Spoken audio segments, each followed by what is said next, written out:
Okay, start. Hello, Tracy. Nice to see you. We've emailed many times but never met. Thank you for coming to the meeting. Have a seat. Let me start by doing a few quick introductions. I'm Kelly Speight. As you know, I am Alice's special education teacher. This is Adam Smith, our school psychologist, and he's here to help interpret any testing results. This is Karen Quinn, who is Alice's general education ELA teacher. And this is Deb Keary, who's one of our school counselors and also the LEA for this meeting. So the purpose of this meeting is to go through some of the present levels for Alice right now, because she has done some recent testing, and I'd like to go over the results with you to make sure that we are on track and on the same page about her current goals and accommodations and modifications for her IEP for the full year. So one thing I'd like to go over first with you is some of the testing she's done. So I have results here from her FastBridge testing for ELA that she did in the spring.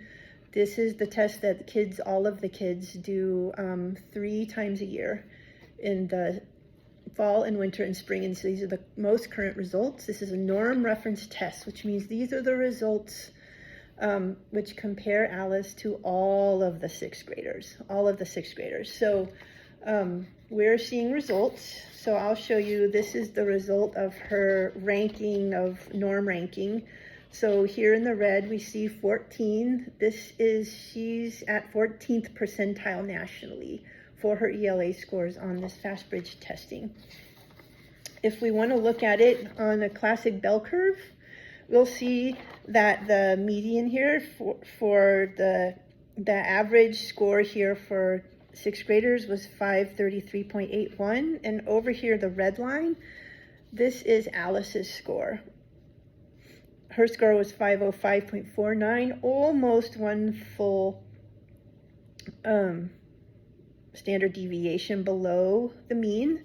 So she has some fairly significant challenges with ELA, but listen, we already know that, right? So the thing about norm reference testing and kids with disabilities who are already challenged with ELA and have reading goals on their IEP, we already know that they're going to score low on these norm reference tests. We already know that Alice is reading 2 to 3 grade levels below 6th grade. So this is only telling us things we kind of already know. But I want to talk to you a little bit, just a little information about the subtest scores. So this ELA test has some subtests, some parts. And so in these subtests, we can see actual kind of delineating out different parts of the testing to see what parts she actually has the most challenges with. And this one is showing percentages lowest for word identification and morphology. So that'll come in handy later when we're trying to determine some interventions and some possible goals for the future. I'd like now to talk about the informal test. This is an informal test. This is Scholastic phonics survey, which is given to kids in grades K through 8, and it is testing reading and phonics skills across many different subtests. And we can see, if you look at the graph, there's kind of some definite low points in this center section. This center section is actually specifically reading and decoding skills. So we can see in this graph really clearly, just for Alice, her scores are lowest in this general area of reading and decoding. And under here, we can see what specific areas were the lowest, and multisyllabic words were by far the lowest, and then also short vowel with consonant blends and digraphs and diphthongs. Those are fairly challenging. So this is also really useful determining strengths and weaknesses. We can see that she has a lot of strengths. Look at how well she did with these, all the phonics about word sounds, some of them kind of complicated, short vowels with CVC words. Look, 100%, 100%, 100%. She did really well here. But the weaknesses we want to focus on, not because, we want to focus on the negative, but it's because we want to use that information to devise ways to help these specific skills improve. So this is really useful to me. I would like to now talk about the curriculum-based measurement that I've been taking, this CBM reading I've been doing with Alice all year, every 2 weeks, bi-weekly. We can see here about in February, about halfway through the school year, I thought from the data points that Alice could increase one entire grade level at that point, and we discussed this via email at the time. Yes. So what I'd like to focus on is the testing I've been doing since then, since early February. This was 3 months, and I was testing, I have 6 data points. But what I'm showing on here is that her reading fluency, which this test has gone fairly, it was fairly consistent, and then it kind of started fluctuating. It went way up, and then it went kind of way down, and then a tiny bit down, and then it went back up again. But I want you to look at these green lines. This is the intervention area. So what happened was the fluctuation happened, I think, for 2 reasons. One was the change in the reading level was significant. I could notice the more challenging words, the longer words, the more complex phonics situation of the words she had to read. She's not consistent yet. She's kind of reeling a little bit from switching up a grade. But I stopped here at the 3rd data point and started a focused intervention, reading intervention with her, where we worked on some of these skills, some of the skills that we talked about in the informal test, some of the skills that the subtests on the norm reference test did highlight as well. We worked on those for quite a few weeks. It was like 6 weeks, and then we went and saw that her grade her data point, her score ended up going back up to where it needed to be. And you see this, we started with a baseline for her 4th grade level at 78. Her goal for the entire IEP year is to raise it up to 122. So we started with a baseline of 78, and you can see this dotted line, it's red. This red dotted line that goes up, up, up, that's her aim line. This is her goal. This is going up towards her goal of 122 at the end. So we can see this trend line. She's low right now, a little bit, not a lot, but a little bit.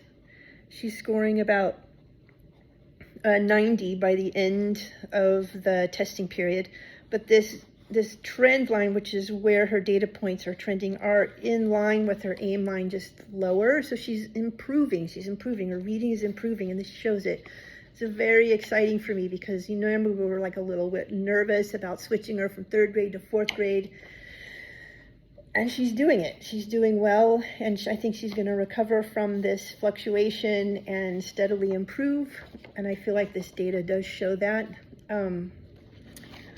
What I would like to talk about now are like some goals to set. So we have long-term goal, her annual IEP goal, which is to increase her fluency reading score to 122. Which I did talk about, and that's a long-term goal because that's the entire full calendar year of her IEP. And I feel like we're on track to get there, but by what I'm going to be doing is doing the CBM testing twice as often. I'm going to do it once a week instead of once every 2 weeks because I want to make sure and catch if she has any fluctuations again, that I'm able to address them more promptly.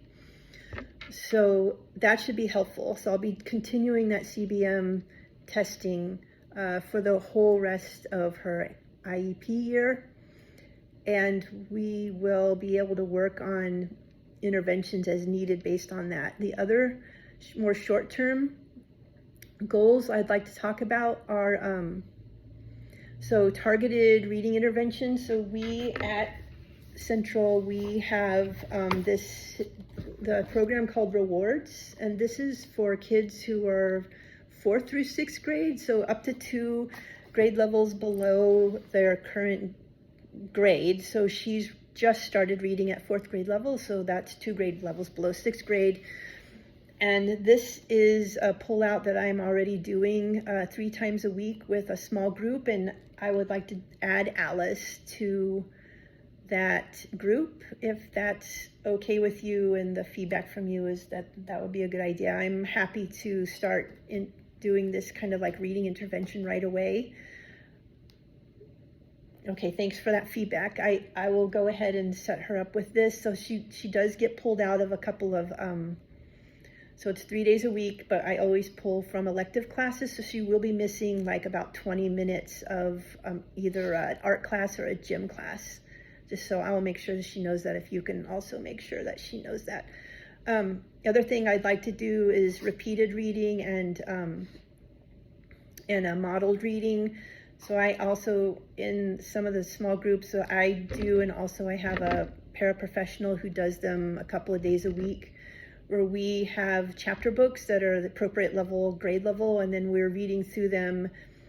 And we are also doing like modeled readings, so the adult or the support, either myself or the support staff, reads through, and then the kids listen, and then they read after her to try to like copy the more fluent reading styles. And like it's been pretty promising so far. We only have a couple of kids doing it, but I've really noticed an improvement in their scores. So I feel like this would be a really good short-term goal to set up for Alice, to see if we can increase any of these phonics skills. I would like to be able to retest her later and see if these lower skills have gone up. That would be really amazing, and I would love to be able to do that. So thank you for that. If you have any other questions, be sure and intervene at any time. But I want to also let you know that I'll be sending you home with all these test results, so you'll be able to look them over, and of course feel free to email me at any time. We've done a lot of emailing back and forth already, so I know that you're practiced at that, and we're really good at communicating in that way so far. A couple of things I'd like to talk to you about are what you might be able to do at home to help Alice. And I know that you have some health concerns, but one thing I think would be doable for you guys is if I sent you home with the book that we're reading in small group, or if she has a book at home, that she could have a dedicated time that she reads with you every night for like 15 minutes, maybe 5 days a week, 4 or 5, if you could make it, if she's really enjoying it, maybe every night. So it wouldn't have to be always school nights. It could be 3 school nights and 2 weekend nights, or that she gets into somewhat of a habit. And 15 minutes, you can set a timer, it just goes really quickly. That kind of thing would be really helpful for her.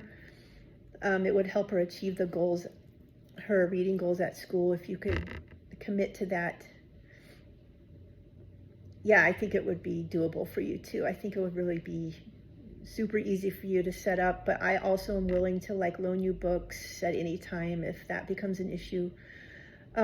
The other thing is, you communicated to me earlier in the school year that you have a tutor for Alice that I didn't know. I was kind of surprised. So what I wanted to know from you is if you're willing and able to continue having the tutor.